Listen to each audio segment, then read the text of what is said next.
وسلم کے پاس تو اتنی چادریں بیک وقت ہونا یہ اس دور میں ممکن نہیں تھا۔ حضرت جابر بن عبداللہ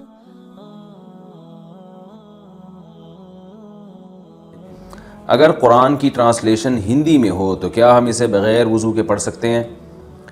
دیکھیں، قرآن کا ترجمہ اگر لفظ بلفظ ترجمہ ہے تو صحیح قول کے مطابق اس ترجمے کو بھی آپ بلا وضو ہاتھ نہیں لگا سکتے، لیکن اگر قرآن مجید کا ترجمہ بھی ہو اور ساتھ ساتھ تفسیر بھی ہو اور تفسیر کا عنصر زیادہ ہو تو پھر اس کتاب کو آپ بغیر وضو ہاتھ لگا سکتے ہیں، کیونکہ اس میں قرآن کم ہے، اس کی ڈیٹیل زیادہ ہے، تو جو زیادہ چیز ہوتی ہے اسی کا اعتبار ہوتا ہے۔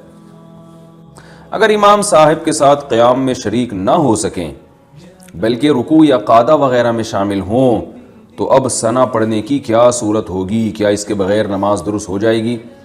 ثنا پڑھنا جو ہے سنت مؤکدہ ہے، فرض واجب نہیں ہے، لہذا ثنا پڑھے بغیر بھی نماز ہو جاتی ہے۔ ثنا کا مطلب جو ہم نماز میں شروع میں پڑھتے ہیں نا، سبحانک اللہم وبحمدک وتبارک اسمک وتعالی جدک ولا الہ غیرک، اسے ثنا کہا جاتا ہے۔ تو اگر آپ کی ایک رکعت نکل گئی ہے تو جب امام سلام پھیرے آپ اس وقت کھڑے ہوں تو سب سے پہلے ثنا پڑھیں، کیونکہ وہ پہلی رکعت ہے، وہ پہلی رکعت کہلائے گی، اور اس میں آپ ثنا پڑھیں، پھر اعوذ باللہ بسم اللہ پڑھ کے سورہ فاتحہ اور آگے سورت ملائیں۔ بعض دیندار لوگ کندھے پر جو بڑا رومال رکھتے ہیں، کیا یہ سنت ہے؟ کیا رسول اللہ صلی اللہ علیہ وسلم اس طرح کی کوئی چادر ساتھ رکھتے تھے؟ بھائی، ہمارے علم میں کوئی ایسی حدیث نہیں ہے، یہ کلچر ہے، بعض قوموں کا کلچر ہے کہ وہ چادر کندھے پر رکھ کے چلتے ہیں، تو کلچر کے لحاظ سے نبی صلی اللہ علیہ وسلم کا تو آپ صلی اللہ علیہ وسلم کے پاس تو اتنی چادریں بیک وقت ہونا یہ اس دور میں ممکن نہیں تھا۔ حضرت جابر بن عبداللہ رضی اللہ تعالی عنہ صحیح بخاری میں ایک دفعہ بغیر کرتے کے قمیص کے نماز پڑھ رہے تھے، تو کسی نے کہا کہ یہ اس طرح بھی نماز پڑھتے ہیں کیا؟ تو آپ ایسے کیوں کر رہے ہیں؟ تو جابر بن عبداللہ نے فرمایا کہ میں اس لیے ایسے نماز پڑھ رہا ہوں تاکہ تم جیسا احمق مجھے دیکھے۔ یعنی ان کو حضرت جابر بن عبداللہ کو غصہ آیا کہ فرمایا کہ ہم میں کس کے پاس نبی صلی اللہ علیہ وسلم کے دور میں دو چادریں ہوتی تھیں، غربت تھی، ایک ہی چادر میں اکثر نماز پڑھا کرتے تھے لوگ، یعنی ازار ہے، نیچے کا ازار ہے تو اوپر کی قمیض نہیں ہے، تو بہت زیادہ ہوا تو قمیض ہو گئی، پھر تین تین چادریں کہاں سے ہوتی تھیں اس دور میں؟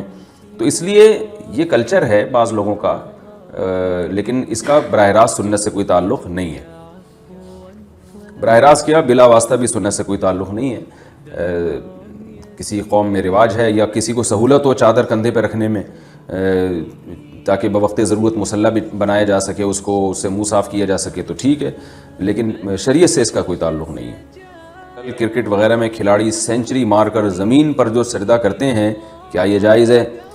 نیز کیا عام موقع پر بھی کسی خوشی ملنے پر سجدہ کر سکتے ہیں، اور اس کے لیے کیا وضو ضروری ہے؟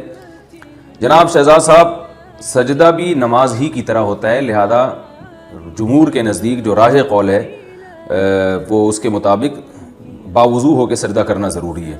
تو کھلاڑی اگر سینچری بنا کے سجدہ کرتے ہیں تو انہیں چاہیے کہ گراؤنڈ میں جانے سے پہلے وضو کر کے جائیں اور سینچری تک اس وضو کو سنبھال کے رکھیں۔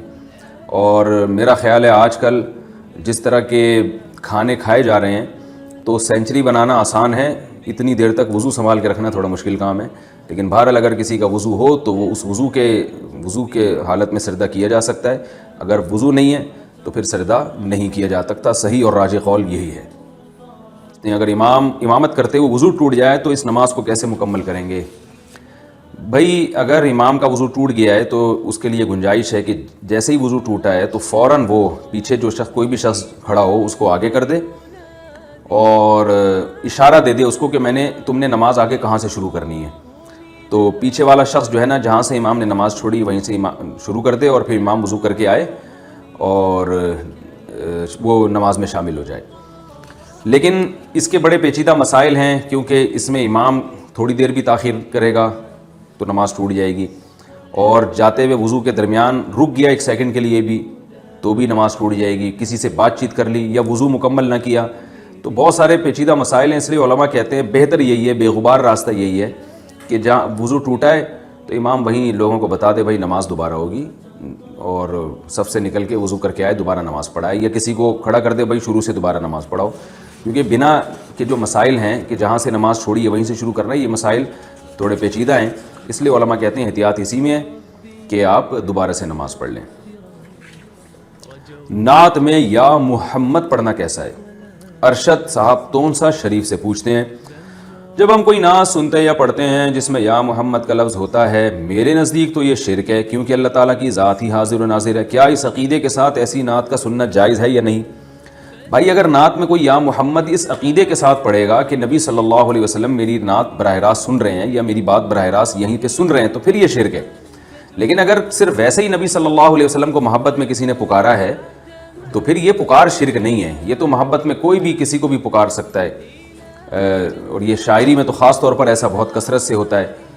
تو اس لیے اس پہ شرک کا فتویٰ نہ لگائیں آپ۔ شرک جو ہے وہ جب ہوگا جب کوئی اس عقیدے یا اس نیت سے الفاظ کہے۔ کیا مسواک پاس ہونے سے ایکسیڈنٹ نہیں ہوتا؟ عرفان ناصر ڈیرہ اسماعیل خان سے پوچھتے ہیں، ہمارے ہاں یہ بات مشہور ہے کہ اگر کسی کی جیب میں مسواک ہو اور اس کا ایکسیڈنٹ ہو جائے تو اس کی ہڈیاں نہیں ٹوٹتی، اس بارے میں وضاحت فرما دیں۔ بھائی جان ایسی کوئی بات نہیں ہے، ہڈی نے جب ٹوٹنا ہوگا تو وہ ٹوٹے گی، جب ایکسیڈنٹ ہوگا تو اللہ معاف فرمائے ہڈی بھی ٹوٹتی ہے، سب کچھ ہو سکتا ہے، اللہ تعالیٰ سب مسلمانوں کی اچھے کی رپورٹ رکھے، سب کی کو محفوظ رکھے اللہ تعالیٰ، تو ایسی کوئی بات نہیں ہے۔ بلکہ بعض دفعہ یہ ہوتا ہے مسواک آپ نے اگر بے احتیاطی سے رکھی ہے تو وہ مسواک گھسنے کا بھی خطرہ ہوتا ہے، گرے اور پتہ چلا مسواک گھس گئی، تو اس لیے مسواک یا پین وغیرہ رکھنے میں احتیاط کرنی چاہیے۔ البتہ مسواک کا کثرت سے استعمال یہ رسول اللہ صلی اللہ علیہ وسلم کی ایک سنت ہے جو آج کل لوگ چھوڑ رہے ہیں، اور یہ سنت موقدہ ہے، تو اس لیے مسواک کثرت سے استعمال کرنی چاہیے اور حفاظت سے اس کو جیب میں رکھنا چاہیے۔ اور اگر گاڑی ڈرائیو کر رہے ہیں تو جیب سے نکال کے آپ سامنے رکھ دیں، کیونکہ ایکسیڈنٹ میں ایسی جو چیزیں ہوتی ہیں پین یا مسواک وغیرہ یا کوئی بھی ڈنڈی ہوتی ہے، وہ جب چوٹ لگتی ہے تو وہ خود بھی جسم میں باڈی میں گھسنے کا اندیشہ ہوتا ہے، تو ڈرائیونگ کے دوران بہتر یہی ہے کہ مسواک جیب سے نکال کے سامنے رکھیں یا کسی ڈراز میں رکھیں آپ۔ میں بچوں کو ہوم ٹیوشن میں قرآن مجید پڑھاتا ہوں، کیا میرا ان سے فیس لینا یا فیس کی ڈیمانڈ کرنا کہ میں اتنی فیس لوں گا، کیا یہ بات درست ہے؟ جی جب تعلیم پہ اجرت لینا جائز ہے تو وہ اجرت طے کرنا بھی جائز ہے۔ اجرت طے اسی طرح سے کی جاتی ہے، بھائی میں اتنے پیسے لوں گا اور وہ کہیں گے نہیں ہم اتنے پیسے دیں گے، تو اس طرح سے کوئی بھی اجرت آپس میں طے کر سکتے ہیں۔ تو اجرت لینے میں کوئی گڑبڑ نہیں ہے، اجرت طے کرنے میں بھی کوئی بری بات نہیں ہے، لیکن مسئلہ یہ ہے کہ آپ اجرت لے رہے ہوں اچھی اور محنت نہ کر رہے ہوں بچوں کے اوپر، یہ غلط بات ہے۔ بعض قاری، سب نہیں، بعض قاری 10-10 20-20 گھروں میں ٹیوشن پڑھا رہے ہیں اور ہر جگہ سے اچھے خاصی تنخواہیں لے رہے ہیں، وظیفے لے رہے ہیں، اور بچوں کو ٹرخا کے آ جاتے ہیں، وہ ایسے ہی ان کو انگلی پہ بتا دیں یہ پڑھو اتنی دیر بیٹھ کے، بس کوئی محنت نہیں کر رہے ہوتے، وہ یہ ناجائز ہے، یہ حرام ہے۔ اگر آپ اچھی طریقے سے محنت کرتے ہیں تو پھر آپ اپنی منہ مانگی اجرت بھی لے سکتے ہیں۔ محنت کو زیادہ فوکس کریں اجرت کے ساتھ ساتھ۔